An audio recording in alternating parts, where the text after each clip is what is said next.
So if you're in the audience today, or maybe you're watching this talk in some other time or place, you are a participant in the digital rights ecosystem. And whether you're an artist, a technologist, a lawyer, or a fan, the handling of copyright directly impacts your life. Now, rights management is no longer simply a question of ownership. It's a complex web of relationships and a critical part of our cultural landscape.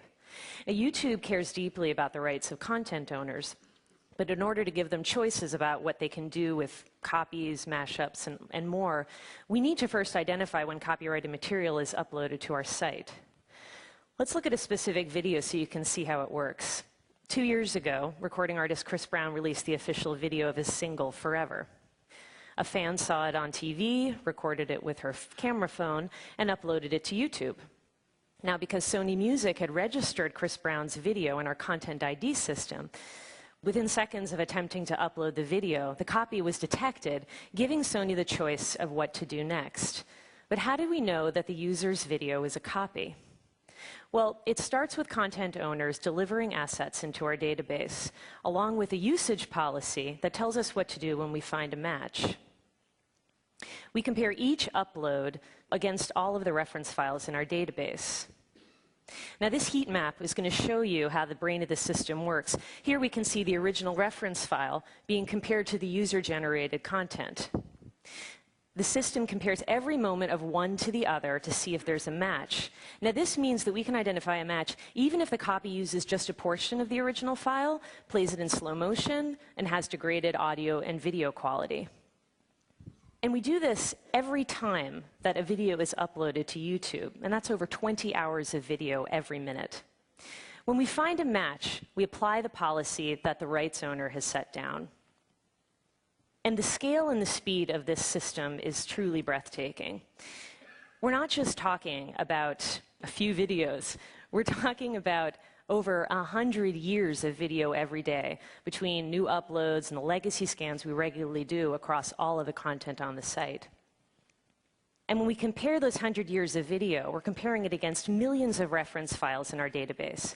It'd be like 36,000 people staring at 36,000 monitors each and every day without so much as a coffee break. Now, what do we do when we find a match? Well, most rights owners, instead of blocking, will allow the copy to be published, and then they benefit through the exposure, advertising, and linked sales. Remember Chris Brown's video, Forever? Well, it had its day in the sun, and then it dropped off the charts, and that looked like the end of the story. But sometime last year, a young couple got married. This is their wedding video. You may have seen it. What's amazing about this is if the processional of the wedding was this much fun, can you imagine how much fun the reception must have been? I mean, who are these people? I totally want to go to that wedding. So their little wedding video went on to get over 40 million views. And instead of Sony blocking, they allowed the upload to occur, and they put advertising against it and linked from it to iTunes. And the song, 18 months old, went back to number 4 on the iTunes charts. So Sony is generating revenue from both of these. And Jill and Kevin, the happy couple, well, they came back from their honeymoon and found that their video had gone crazy viral. And they ended up on a bunch of talk shows, and they used it as an opportunity to make a difference. The videos inspired over $26,000 in donations to end domestic violence. And the JK wedding dance became so popular that NBC parodied it on the season finale of The Office, which just goes to show it's truly an ecosystem of culture, because it's not just amateurs borrowing from big studios, but sometimes big studios borrowing back. By empowering choice, we can create a culture of opportunity. And all it took to change things around was to allow for choice through rights identification. So why has no one ever solved this problem before? It's because it's a big problem and it's complicated and messy.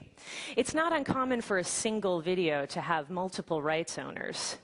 There's musical labels, there's multiple music publishers, and each of these can vary by country. And there's lots of cases where we have more than one work mashed together, so we have to manage many claims to the same video.